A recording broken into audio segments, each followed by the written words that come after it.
Le conseil départemental du Morbihan a choisi de rejoindre le conseil des collectivités engagées de Transparency International France parce que le sujet de la transparence est fondamental. Si on veut que nos concitoyens aient confiance dans les élus ou dans les instances, il faut que nos collectivités soient exemplaires.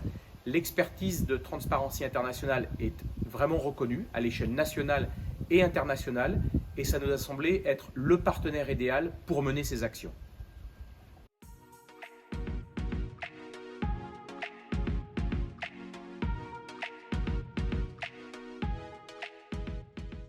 Alors les bonnes pratiques mises en place par le conseil départemental du Morbihan sont nombreuses et témoignent de notre volonté d'agir dans ce domaine.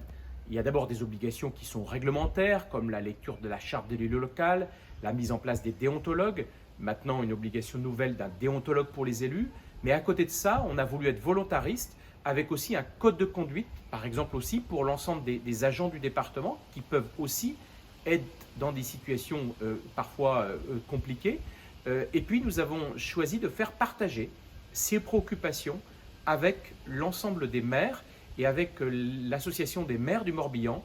Nous allons mener, dans le cadre des rencontres du Morbihan, une journée spécifique dédiée avec l'appui de Transparency International pour sensibiliser nos élus aux risques qui sont encourus et qui sont parfois assez méconnus.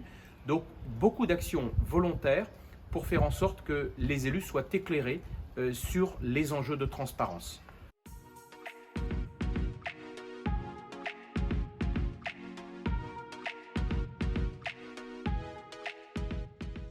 Il y a de nombreuses formes de corruption qui peuvent être mises en place au quotidien et il est donc fondamental pour les collectivités de pouvoir les combattre.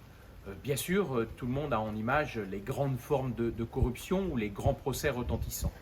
Pour autant, plein de choses peuvent avoir lieu à une échelle locale, comme parfois quelques trafics d'influence, mais aussi des citoyens qui demandent quelques passe-droits à des élus, qui essayent souvent de trouver des solutions ou qui pourraient se mettre dans des vraies difficultés en voulant aider leurs concitoyens par méconnaissance finalement d'un certain nombre de leurs obligations.